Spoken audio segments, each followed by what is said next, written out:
It's Young John, the wicked producer.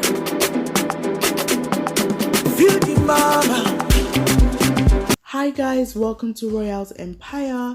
This is my first video out on this channel, but it's not my official intro video. That will hopefully be coming up soon. But in the meantime, I'm going to be posting my anatomy class videos, and I hope it helps a lot of people out there, like medical students such as doctors, nurses, physiotherapists, sport therapists, you name it. And if you like this video, please smash that like button, comment and subscribe.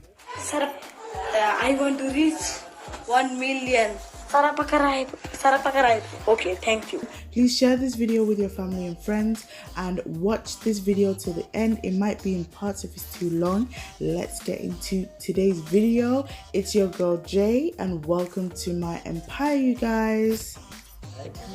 So I'm right here, and that's the patellofemoral joint. And you'll be able to feel, just put your finger in there, where that patella's hitting the femur.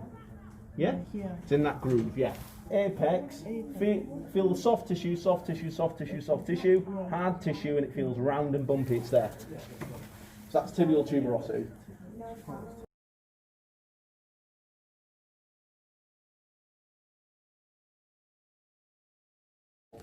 So I'm going to put the back of your hand to the back of your spine. Okay? So spinous scapula, guys, the bit that I can see sticking out here is the inferior angle of the scapula. Okay? I can then go with my fingers up the vertebral or the medial border. I come round the top and the spine of the scapula is there. Okay?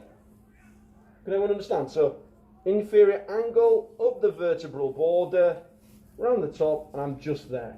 Okay? Nice and simple.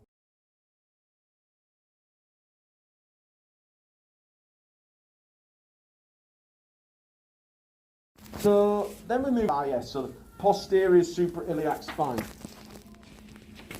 First.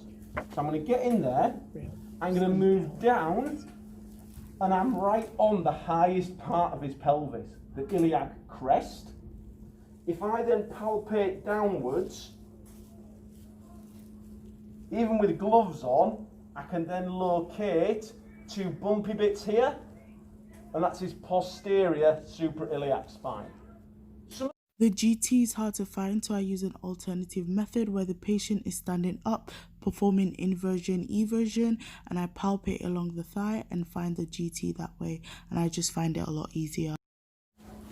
Okay, I prefer to find this in side lying, so I just palpate the thigh on the lateral side, till I come to that really big bump there, that greater trochanter. Okay, side lying tends to be a good way to find that.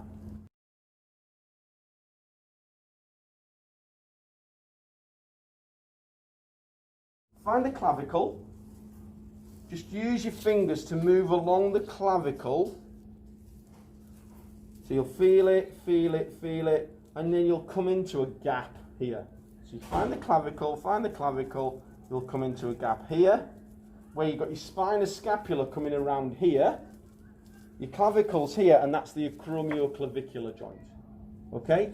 The reason I'm showing you that today, it can be distracting. So for example, is it a neck injury or is it a shoulder injury? Because that can refer to the neck and masquerade as neck pain. Likewise, we'd need to treat that. Does that make sense? So we use what are known as clearance tests. Me clearing this joint means that I'm pretty happy it's a neck injury, and then I can do my treatment plan from there. Make sense? Nice and simple. It's just here. Okay, it's the point of the elbow.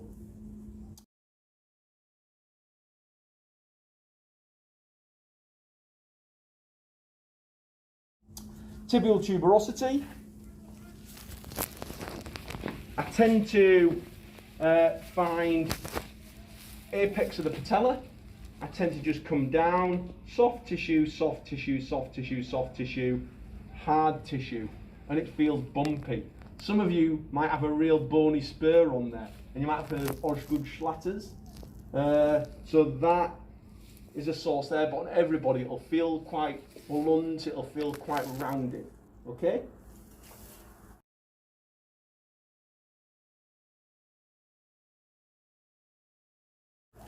Is I'm going to follow the outside, go from the little toe, follow it round, follow it round, follow it round, and you can't really miss it, okay?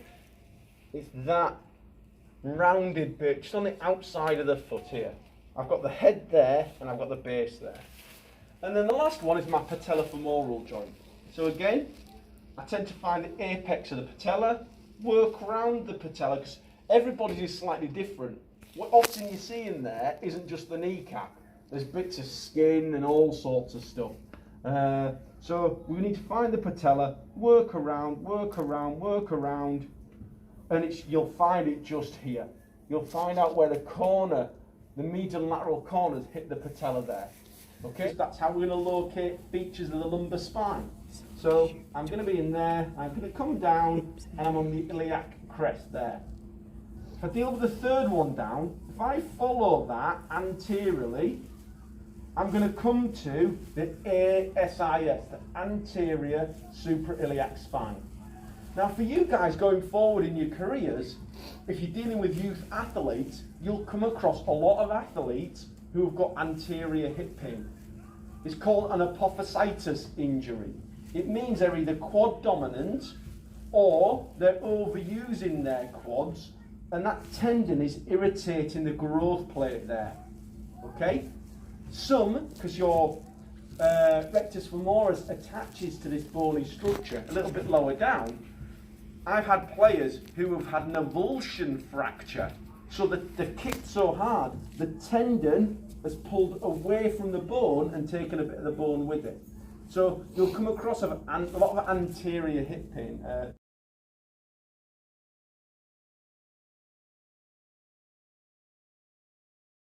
You want to put the back of your hand against the base of your spine.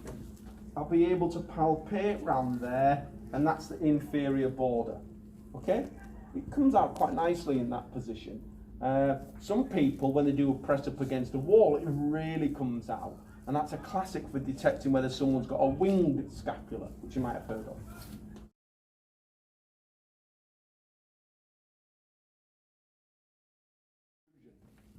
So just turn and face your head forwards. The occipital protrusion you'll locate at the back of the head. You can't really not mistake that, it sticks out.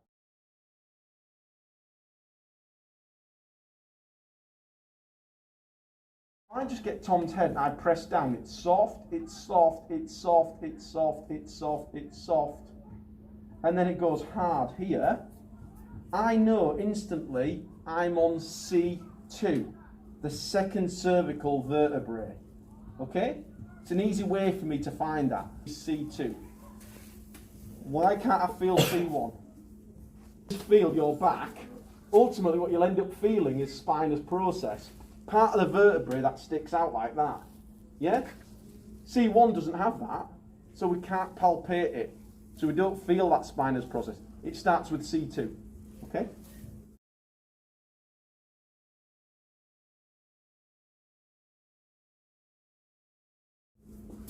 We've then got sternoclavicular joints. So if you just turn around, the acromioclavicular joint, we moved laterally or distally.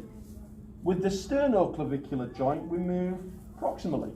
And just before you hit the sternal notch here, the round bit, you'll be able to feel that joint. Now, has anyone in this room had a fractured collarbone? Okay, great. What part did you fracture? Proximal or distal? Distal. Distal. Why are we more likely to fracture it distally? It's quite thick at the sternal end, but as I go distally, it becomes thinner, so the bone's not as robust. So that's why we find lots of distal collarbone fractures.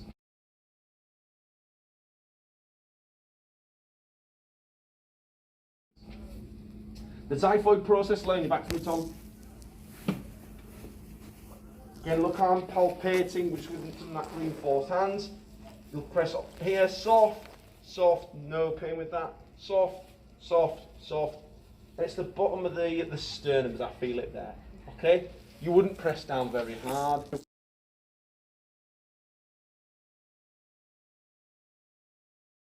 The fibula. I'm going to get Tom laid down for this, but you know, you can have him sat down or stood up. But what I'm going to do is I'm going to follow the lateral side of his shin, lateral side of the shin, lateral side of the shin, till I come to his head of fibula here. Okay?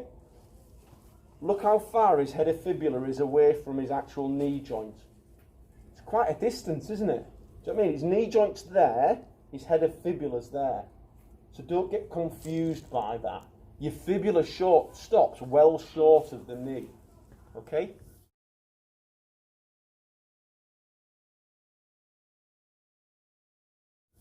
And then his lateral malleolus, again, lateral side of the shin, I can follow that all the way down, basically at the other end of the fibula, which is just here.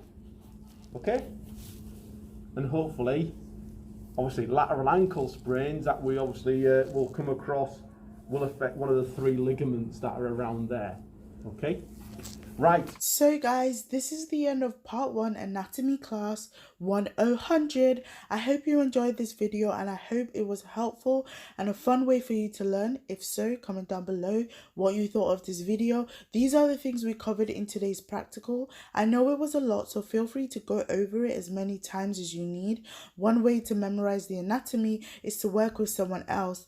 One person being person A and another person B, and take turns locating different anatomy structures. Thank you for watching. If you didn't already know, I have another channel, my main channel called Royale's Kitchen, where I post my recipes and vlogs. Please subscribe to that channel and Royale's Empire. Don't forget to like, comment and share this video with your family and friends.